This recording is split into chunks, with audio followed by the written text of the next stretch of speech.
even if by internal work that means connecting with self. Maybe it doesn't mean all of it. Doesn't mean self-awareness, doesn't mean self-belief, it doesn't mean self-worth, it doesn't mean inner child healing, doesn't mean all that. It means just sitting with yourself and thinking about yourself and looking at the patterns from the past.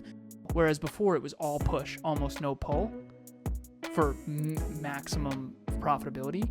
Now it's, in the beginning, it was push myself to stay in the pull, much more natural, but much less profitability until you and I figured our shit out. Next Level Nation, welcome back to another episode of Next Level University, where we help you level up your life, your love, your health, and your wealth. Today, for episode number 1870.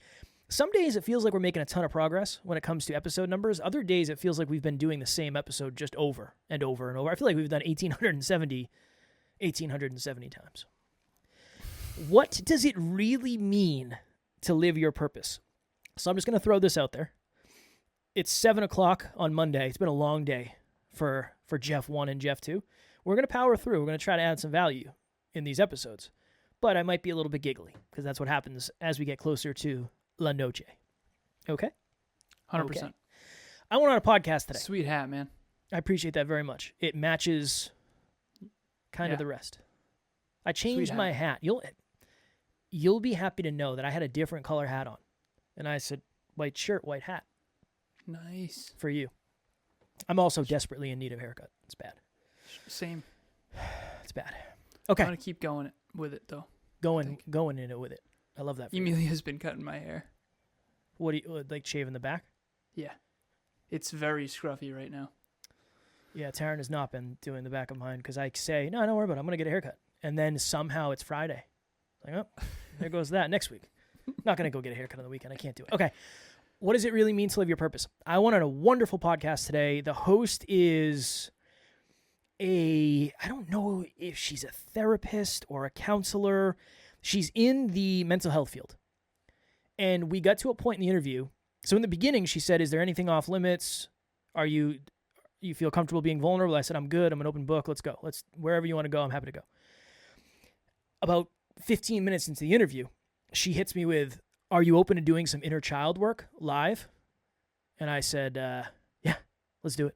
I said anything. Let's do it. Let's see what happens. And 3 minutes later, I'm bawling my eyes out. Just I'm a bumbled mess of a man.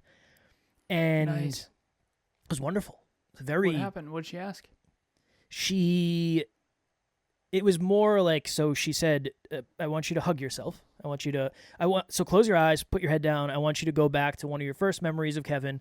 And I went through that process. And then she's like, okay, what did he look like? What's he wearing? Go through the whole thing. Nice. To the point where I was like, I really hope this is valuable for the audience. I'm getting a lot out of this. I hope everybody listening is getting a lot out of it too. And I don't know, I had this weird moment when she asked me if I was willing to do it, where I was like, if I'm going to do this, I'm going to do it. Like, I'm not going to just put my head down and pretend. I'm going to give everything I got for this. Whatever that means. If I end up crying my eyes out, it is what it is. And I had a moment where I thought to myself, this is what it really means to live your purpose. My purpose, I'm telling you, this is it. This is the way I think about it. My purpose is to be the type of person that I needed at my lowest point. That person would go on this interview, and even if he looks like a bumbling idiot, he would do exactly what I did. I think that's what it means to actually live your purpose. I know it sounds sexy and it sounds really good on a Hallmark card, but I think really living your purpose is doing the thing that scares you, even though you know it scares you and you know it's going to be hard and you know it's going to challenge you, because you know that's what you would do. If that's what your purpose feels like. That's what my purpose feels like to me. My purpose is to be the person that I needed. And that's why I show up on this podcast the way I show up. That's why I show up on coaching calls, on other podcasts, everywhere, the grocery store. That's my goal. I want to be that person. But that's my purpose. My purpose is different than Alan's purpose, than your purpose, whether you're watching or listening. So I thought it would make for an interesting episode because I think that's one of the reasons I aspire to be as vulnerable as I do, because that's what the person that I needed would do. And that's something I always try to have in the top of my mind. How do you always feel after those courageous moments? Like knowing that that's out there now. Good. 5.45 billion people, billion, bajillion. Good. I feel good. Could search that. Kevin crying on the internet. I mean, how many times have I cried? I know. But it's interesting to me how that isn't, I don't know, you always seem totally fine after.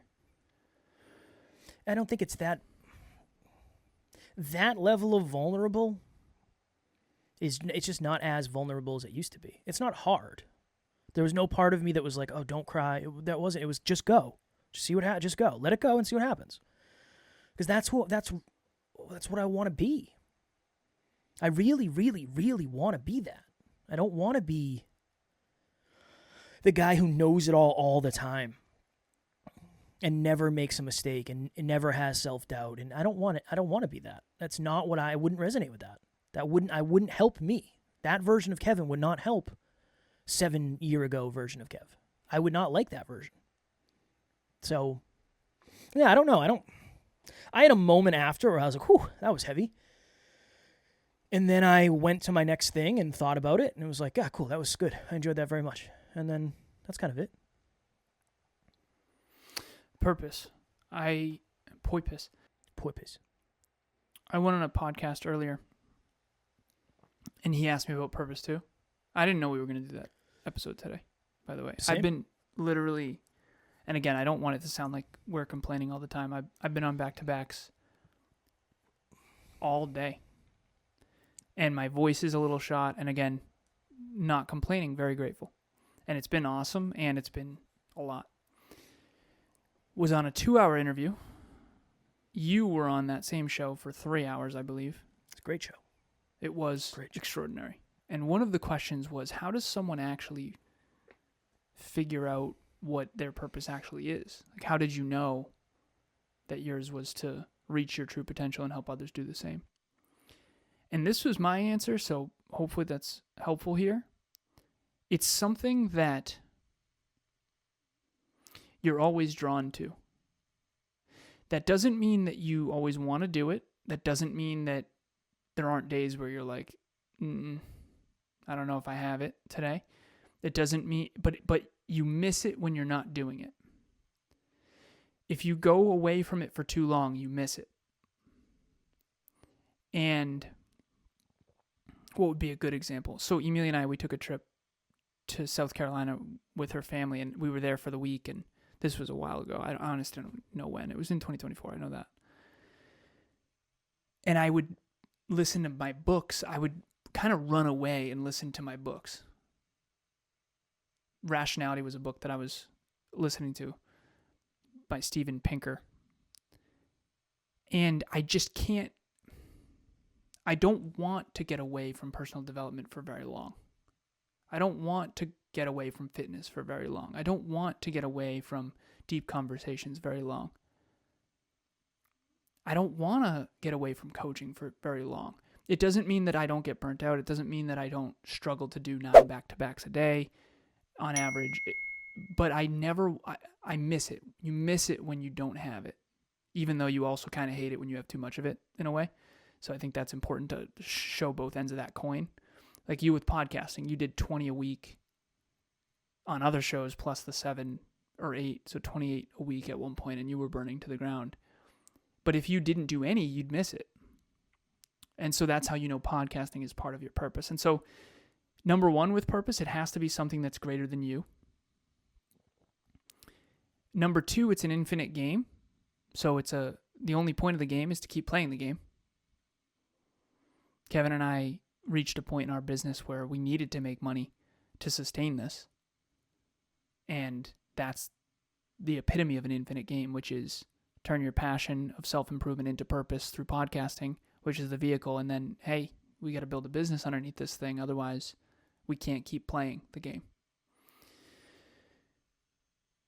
So number 1 is you're called to it. You feel like you're supposed to do it. And let me reframe that too. I was trying to make a metaphor for when you're a kid. When you're a kid, there's a lot of things you're supposed to do. You're supposed to do the dishes. You're supposed to take out the trash, whatever. Insert chore here. Or I'm supposed to do good in school. That was one of mine. I'm supposed to do well in school. Well, not good. Apparently I didn't do so well in English. But I'm supposed to get straight A's. Supposed to. It's almost like that, but your highest self telling you.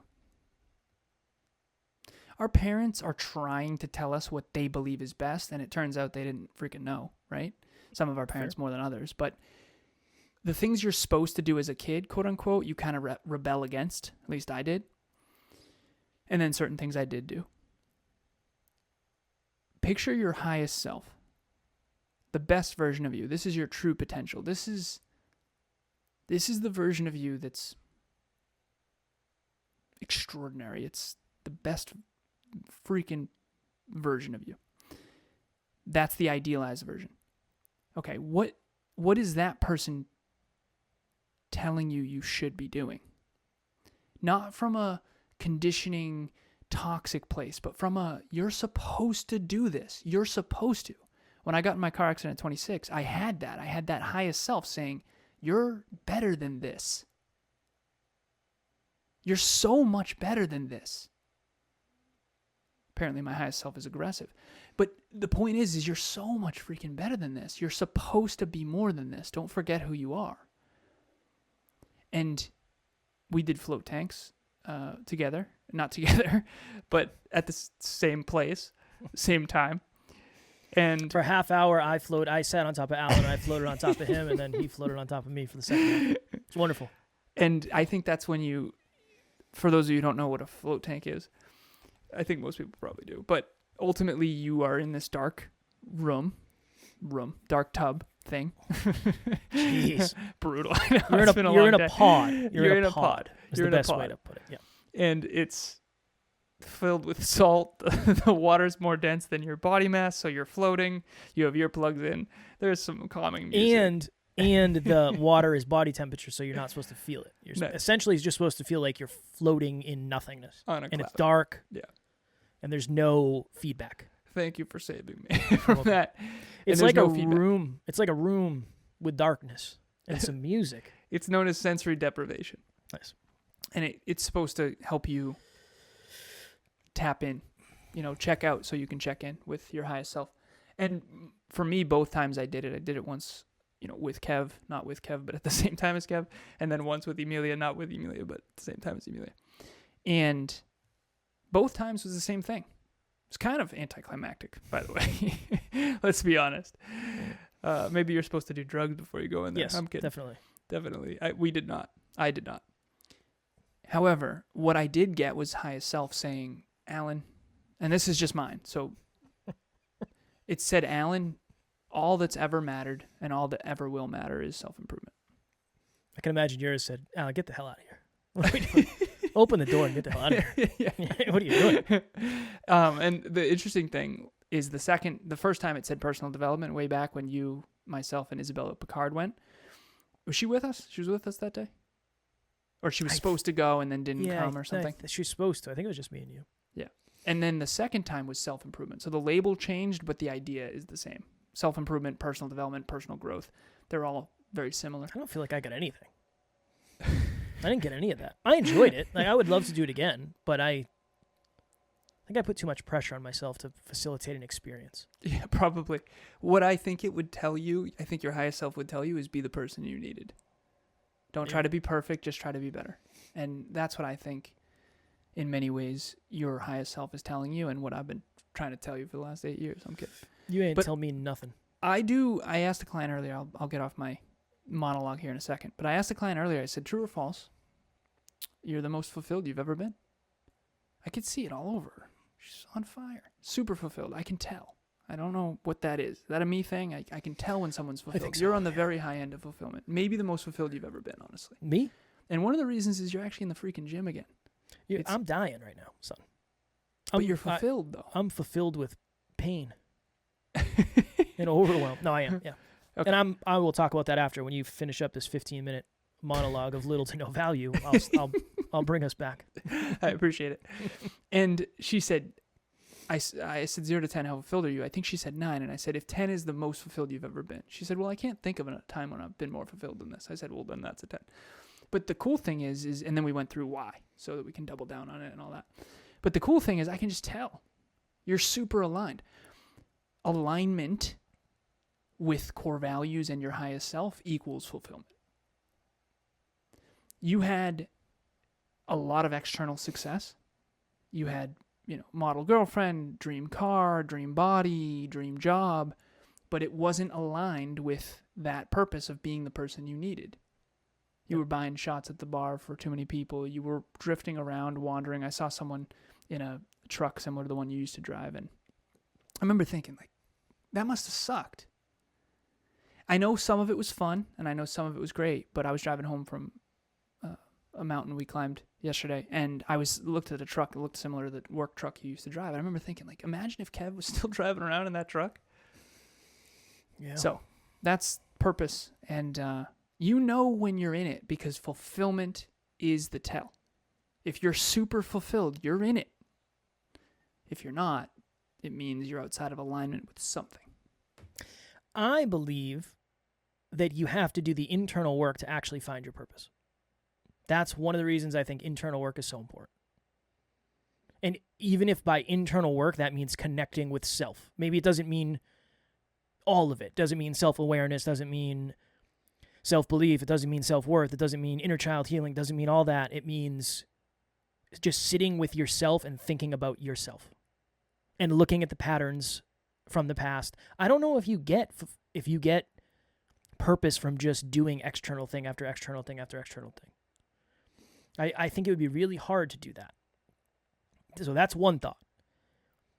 The other thought is, yes, I would say I am the most fulfilled I've ever been.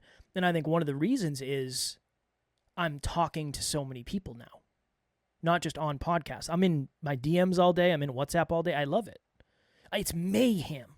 I must have walked a mile today around the house. When I'm sending audio messages, I walk. I just walk around the house. I love it. Nice. But I like that. It's chaotic, but in a good way. I enjoy that. I love being on podcasts, but I'd rather be on 8 podcasts in one day and then be able to send messages for the rest of the week. I enjoy that. It's so easy to fall out of. When you say you enjoy that, I need to interject. You can interject. Sometimes it sucks. Next Level Nation, what is happening? If you've thought to yourself, I want to try coaching, but you don't really know where to start, group coaching would be a wonderful place for you. That's really why we created it in the first place. We start a new round every 90 days. So if you're hearing this, go to the website, nextleveluniverse.com, and we have the landing page where you can actually hold your spot right now. Even if there's a group going on right now, you can still lock your spot for the next one. The biggest thing that we've seen is as we get closer and closer to the date, unfortunately, some people end up missing. The group fills up and they can't do it, and then they end up regretting that. So please head over to the website. The link will be in the show notes, and we would love to see you there. You know that whole quote of, if you love what you do, you never work another day in your life? That's not real. Yeah, it's not real. You don't know you love someone or something because you always want to do it. You know you love someone or something because you miss them when they're gone, or you miss it when it's gone, or you're always glad you did. So it's a crude analogy or metaphor, but for anyone who has ever, slept with someone without being with them and they're not being in love. Anyone who's ever slept with anyone when you weren't in love, I have, okay, full disclosure, prior to ever meeting Emilia. It can be enjoyable, but not fulfilling. And when you're in love, you may not always want to, but you're always glad you did. And I think it's a good metaphor because it's fulfilling. There's a big difference between waking up next to someone in regret and waking up next to someone feeling deeply fulfilled. Mm.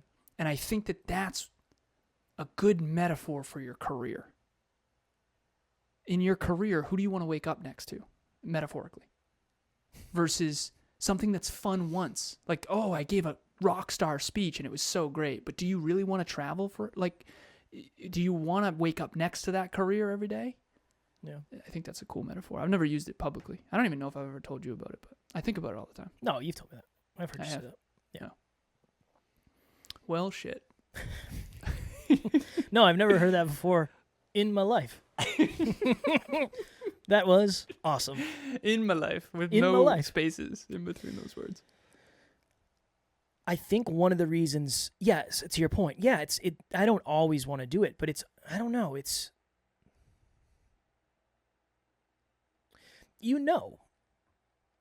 I don't know how else to explain it. I could have a list of people that say, Kev, why are you coaching people in your DMs? Like you have a business. You have a podcast business that makes money doing that. I don't care. You can F right off. I don't care. This is what I want to do. I don't care. This is what it was in the beginning. I don't want it to get to a place where I don't do any of the stuff I did in the beginning. If I do that, this is a failure. This is for nothing. I don't want that. Sure, I want to be able to do things differently, and I want to have different opportunities to impact and all that. But that's the basis of how this started. And that is what Kevin would do. Kevin would send somebody a video. He just would. I don't ever want that to stop. And I think there's a piece of me that's afraid it's going to. I think there's a piece of me. I think we know enough about business now to realize that never has to stop. Yeah. Now we do. But not the last season we went through. It was, I think one of the reasons I was so unfulfilled is because I forgot a lot of stuff that I used to do, and I forgot how much it fulfilled me. Well, I think we had quite a few seasons where we were kind of being you have what you need to be to achieve your goals. Yeah. You have what you want to be, and then who you really are. And I think that you and I were kind of trying to be each other for a time. I want to be behind the scenes tracking metrics. I want to be building the business. I want to be in this office. I don't actually always want to send an audio or a video or being in my DMs. It's not, I'll do it, and there's a place for that.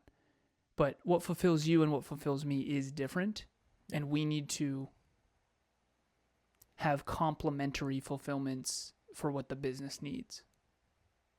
It just takes time to figure that out. Yeah. And then it takes time to figure out how do you sustainably do it. Because that's the thing is, 5 years ago, I couldn't just DM people all day. 4 years ago, especially. When we started turning this into a business, it's like, well, at some point, you guys do have to make some money. Mm-hmm. And I want you to keep adding value and do that stuff forever. I want to do that forever. But you can also go out of business just doing the thing that fulfills you. That's the whole other thing. Just like do what you love and people will recognize it and then you'll be successful. I don't know about that. I don't think so. There's got to be some strategy. Well, there's a couple ifs. There's a if lot your of ifs. Branding, marketing, and sales is on point, if you have your business infrastructure on point, if you say, do, and think. If you're good at what you do. Yeah, there's a lot of ifs. There's a lot of And we're going to talk about that on the next episode. We are. Oh, yeah. You want to turn your purpose into a business? The next step, purpose into anything. Purpose into anything sustainable. Let's say that, because I know not a lot of people identify as business owners. But if you want to turn your passion into purpose for a profit, and you want to sustain that long term, you need to align the next five things in the next episode. How dare you tease it? You got to. How dare you tease it? Why is that? How dare you? I'm so confused. I'm in a weird mood, Just so vibing. Isn't that great? It's a good thing. I think it's a good thing. Strong to set me strong, I would say. Nice. Anything else? I'm very grateful that you approve. That I do approve. Yeah, we're going to keep this in. We're going to keep this in the final episode. That's going to make me feel really good before I hit the bed tonight. I'm going to think, I have Kevin's approval today. Do you have anything you'd like to add on purpose, sir?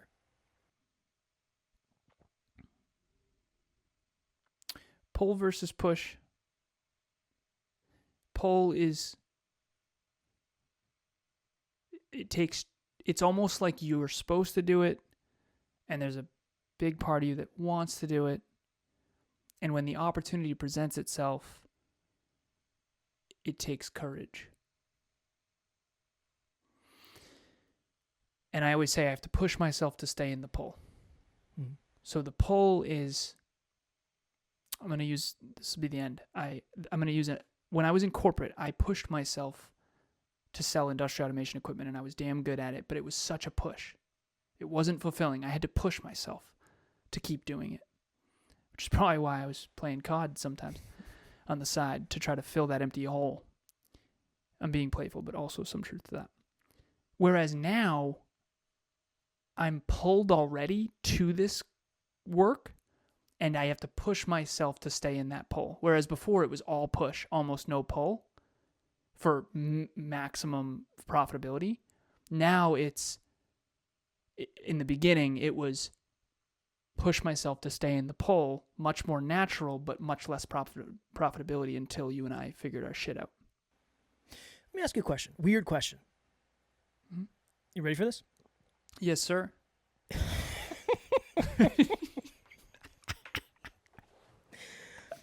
If you didn't have to make money as a business owner, would you want to?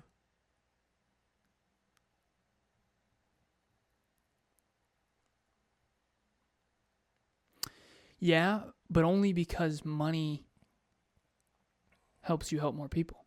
Mm-hmm. And helps you. I care about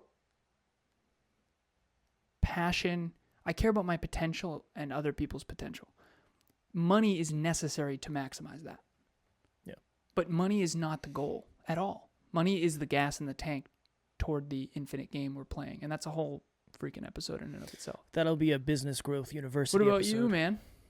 Yeah, because you like stuff. Yeah, fun I love stuff and all that. Yeah, the Tesla's a good metaphor. It drove me to Mount Monadnock yesterday. Like, it's awesome. I love that because it's expensive for a car, but it frees up my consciousness to listen to the book and eat my egg Sammy. From Jumbo? Oh, yeah, man. Yeah, Portuguese roll this time. It's bomb. Love it. They crush. The girls at Jumbo's were like, your car has a camera on it. You know that? It's like, mm-hmm. I was trying not to be pretentious butthead. But they're like, I said it drives itself too. And they're like, what? I'm like, oh my goodness. You guys want to come for a hike? Bring the McMuffin. Is the self-driving car thing not like, people know that, right? That was a little surprising for me. Yeah, I think I don't know. I'm a car guy, so I don't know. I don't know what. Yeah, I'm a technology guy. Somebody who doesn't really care about cars. But anyways, the metaphor is money is necessary to have that extraordinary experience we had yesterday. Yeah. And it costs, adventures and experiences cost money. So I do really appreciate the growth that comes from having money too. Yeah, same. I'm, me. I like things. Yeah. I like certainty. I want to make sure everything's taken care of. Time, effort, and money are your three resources, and money is one of them, despite the fact that I think there was a time in my life where I wished that it wasn't. It is, and it may not be the most important one, but it's certainly not seventh on the list. It's third. Yeah. It's third on the list. If you want to be able to do your purpose, you've got to find a way to make money doing it. Have to. Or you won't be able to do it as long. You won't be able to help as many people. You won't be able to get as good at it. You won't be able to practice it as much. It just, that's an unfortunate, I don't really think of it as unfortunate, but that's an unfortunate truth. One more tiny thing. Tiny. Promise. Yeah, sure. I told you, I got all night. I know. I don't care. We do this all night. I'm ready, man. Well, you're in your purpose. Your poipus. I don't know why I always do that. I got to. All right, so I was thinking about this. Professional athletes get paid more so that they can practice more. I don't know if people think about this, but if they have to go work a day job while they, Olympic athletes get paid and sponsored because they need all day, every day to work on their craft to be the best. Mm. So when you go from college athlete to professional athlete, you make money so that you can invest in the trainers and the food and it's not just you make money just to make money. I mean, I know they make it seem like that maybe, but some athletes. Mm. But the real reason why professional athletes are paid what they're paid is so that the market, the people in the stand, the fans in the stands, get to just enjoy them so that they can get better at what they do. Whereas imagine if every professional athlete only made enough to where they had to go get a side job. Okay, well, now all of them are going to be worse at that sport, right? So I think that's an interesting way to look at it. I wonder if that's unique to me or if everyone knows that maybe. I don't know. I don't really think I thought about it that way. But I mean, it makes sense. But I don't know if I've ever thought about it that way. Especially because a lot of the sports, like mixed martial arts, a lot of the people do have side jobs. Especially well, they have to in the beginning because they're not good enough yet. But the market's gotten bigger. Yeah, it's still not as... They're still not that big. There's a lot of people that are like top 15 fighters on the planet who work side gigs. Seriously? Yeah. That's very surprising to me. What's this? Again, that's another conversation we'll have off air, but that's surprising.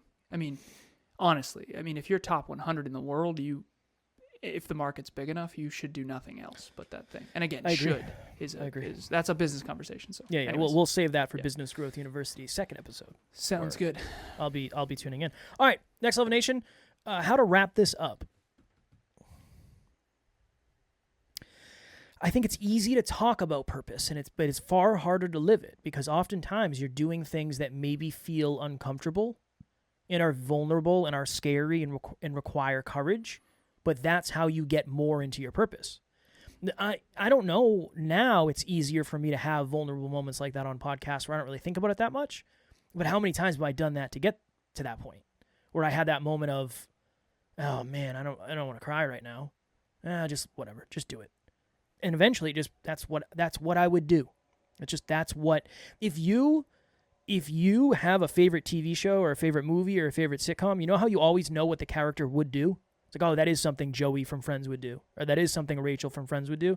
That's what it's like to live in your purpose, because you know what their purpose is: to play a character on a TV show. In that situation, that's Joey's purpose, is to be like Joey. That is his purpose. It's the only reason he's on the show, is to be that character. That's a very powerful metaphor because I studied acting for a time, and you have to know the character's fears and motivations and their identity, and we're going to get into that in the next episode, but imagine you're a character on a show who plays a podcaster. Now, what would that person's motivations be? Right. That's what actors actually do. They aren't pretending. They're actually getting into character, so they're creating the fears and the anxieties and the motivations of the actual characters, and they're doing the backstory of their character work and all that kind of stuff. It was really fascinating. I learned a lot about human beings through studying acting. I believe it. I love to act. A little piece Maybe of one me. day you will. A little piece of me. But the problem is, I feel like dabble. I feel like the roles I would like to play wouldn't be great for the brand that we've created. What are you going to play the funny little graphic comedians? Probably, yeah. I feel like that's kind of where I would live. Huh. We'll see. We'll see where it takes us. Maybe. I can't imagine being the upbeat, positive guy. No, that ain't me. No. Not if I'm acting. All right, Next Level Nation. If you have not yet gotten your version 2.0 NLU Dreamliner, and you are interested in being consistent with habit tracking and journaling and gratitudes and most important tasks and most important win, most important improvement, next level lesson, a question every single day, we'll have the link in the show notes. Again, I love this thing. What was your question today? Let's see here. So we're recording this on 10/28, 65 days left in the year. What part of your life makes you feel the best right now? Nice. Yeah. You want to share what you got? I had a simple answer. I would say progress in finances. Nice. I feel really good, really on purpose, really intentional in finances, and that hasn't always been that way. Mine will be funny. Well, at least I think it is. What is the most important thing that you did or could do for yourself today? Clean up and shave. So if you see me, on YouTube, I've decided to ignore my own advice. It also says Ramwad and learning, so I chose that instead. Well, so I did some stretching earlier. It's better than nothing. I don't know if I'm gonna shave. It's definitely outside my normalcy to have this huge beard going, man. That is not a huge beard. It's huge for me. Yeah. Yeah, this is by far. Context is important. Yeah, if somebody's gonna tune into YouTube for the first time and be like, Must have missed the episode. Yeah. It must be a different episode. All right. As always, we love you. We appreciate you. Grateful for each and every one of you. And at NLU, we don't have fans. We have family. We will talk to you all tomorrow. Please reach out.